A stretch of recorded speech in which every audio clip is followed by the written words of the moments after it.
Welcome to the Synapse Tea Talk series. Join us as we debunk mental health myths with experts in the field, wellness professionals, and all around cool people. Hi everyone, my name is Amanda. I'll be hosting the episode today on meditation, and I'm super excited to bring on Mrs. Deepti Kohli, who is a meditation instructor for the art of living.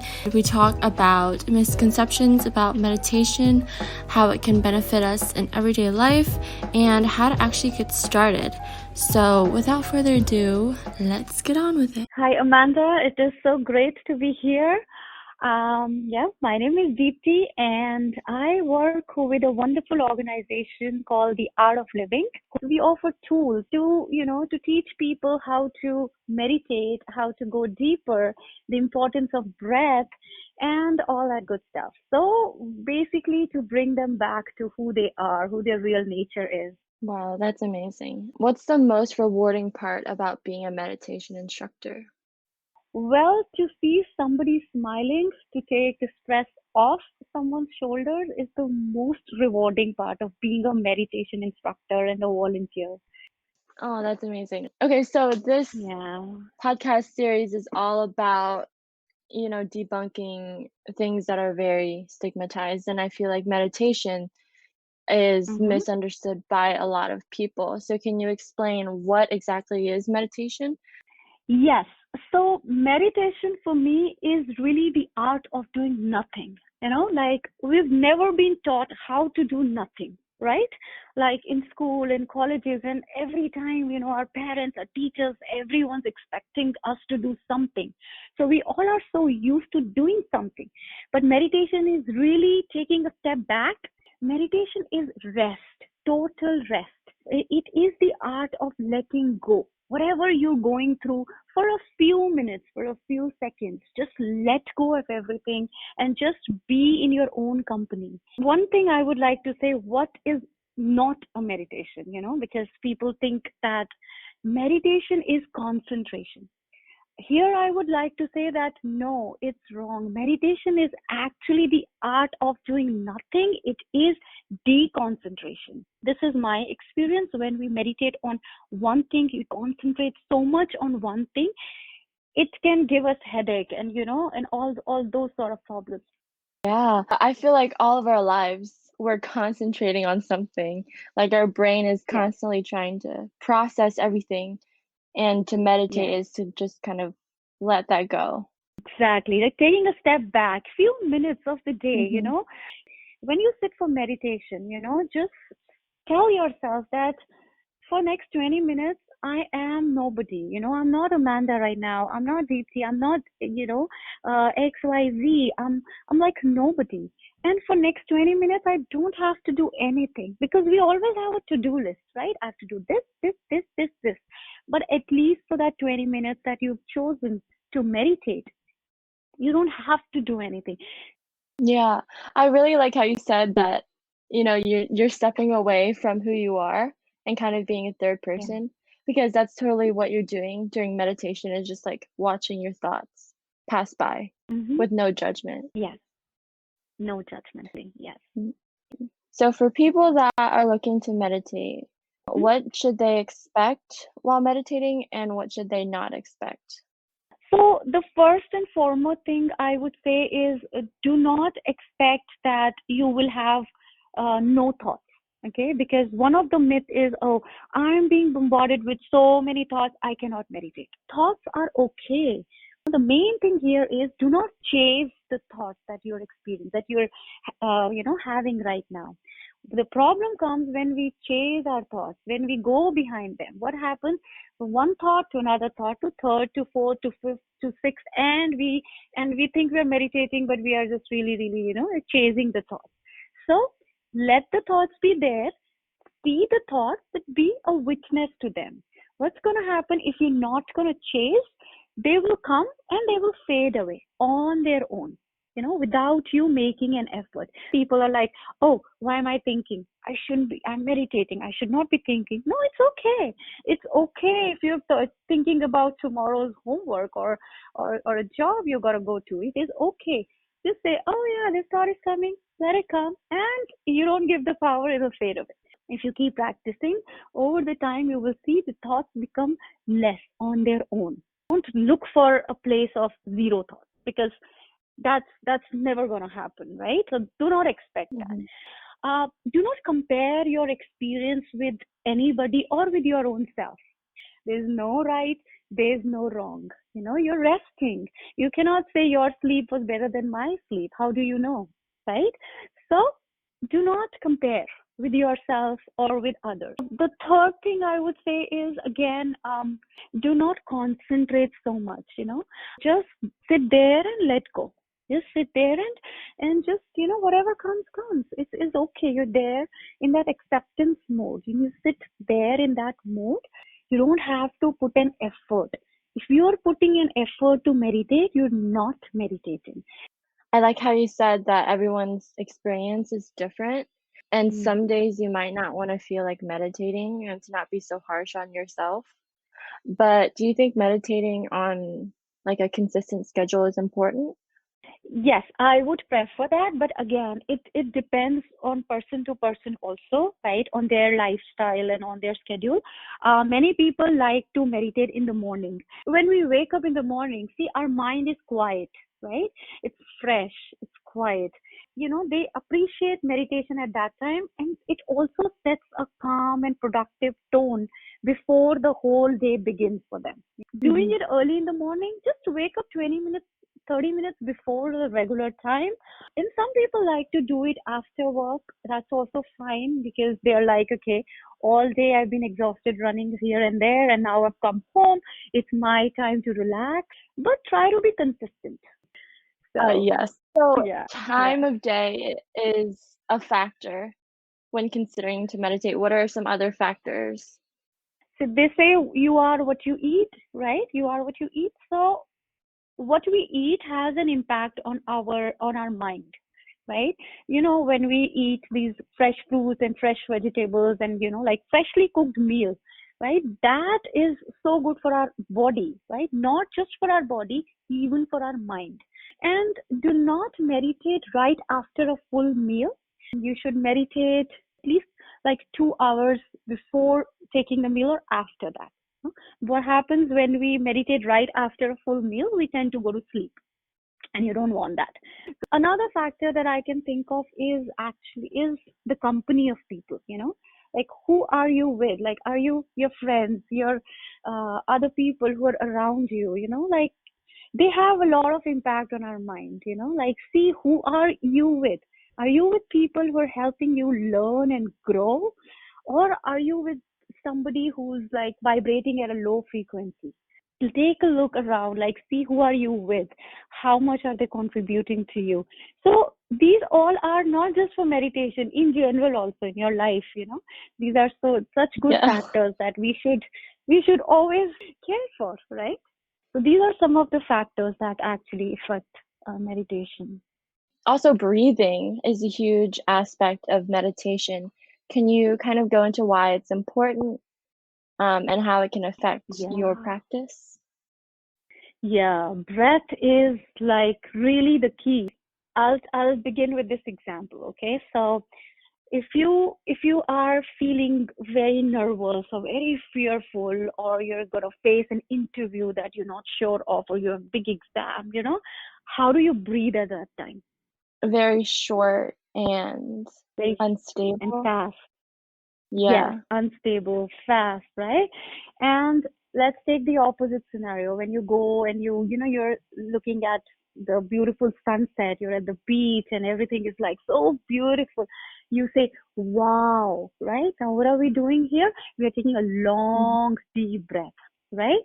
So you see, Mhm. how you feel is how you breathe, right? So there is a link between the emotions, that we experience, and our breath. So our breath is really the link. It's that string that connects this outer world that we perceive through our five senses to our inner world. Working on your breath will also, like, one of the factors, as you said, if you work on your breath, it would also help you to get a deeper experience of meditation. So we all have some life force within us, right? That's why we are living, right? We are all living human beings. So what happens when our Yep. prana, when our life force goes down, we feel not unenthusiastic, we feel very dull, we feel very sluggish. When our breath is calm, we have control on our breath. When we do this pranayama, when we do these breathing techniques, took that example of the sunset, right? We are like in that state. So effortlessly we get into meditation. It becomes very easy to Yeah. meditate. Yeah, and breathing is like the whole focus of meditation. I guess because it's like the breath is the life force. Like it Yes, literally gives us life. And with you saying how emotions are connected to our breath yeah, is amazing yeah, because once you get in touch with the breath, you stop suppressing and trying to control yeah. that emotion and instead just accepting it for what it is. Exactly. So instead of emotions driving your breath, how about we work on our breath to drive our emotions, right? I mean, it's a better Yes. deal, right? Yes, It's so much imagine if better deal. everybody imagine if everybody Imagine. started doing that. The world would be a Exactly. See better how place. powerful. That's why I always say that the secret is right under your nose. It's your breath. Everybody is carrying that secret under their nose, but they're unaware of it. Literally. If you meditate on a regular basis, it does wonders to one person. Like you get more clarity, you get better concentration, you feel lot more focused, and then you're a lot more productive. Yeah, totally agree. And when you're talking about the factors that influence your practice and how you have to surround yourself with people that, don't bring down your energy, I feel like meditation is the same way. It's like bringing you Exactly. good energy.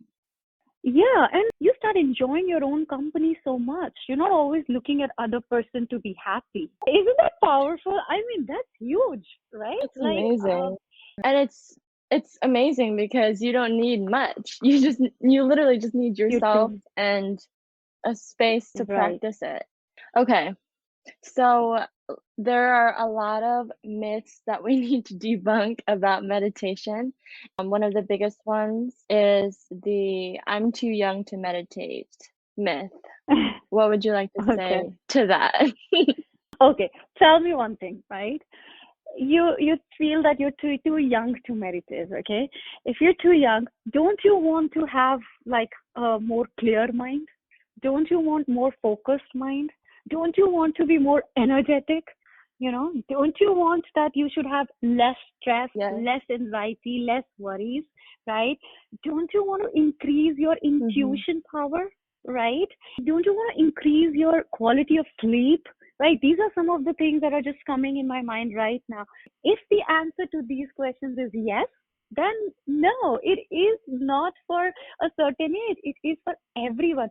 Whoever wants to, have whatever I just talked about, meditation is for them. It has nothing to do with age or religion or gender or nationality or, nothing like that, right? Like youth these days, you guys have so much on your plate.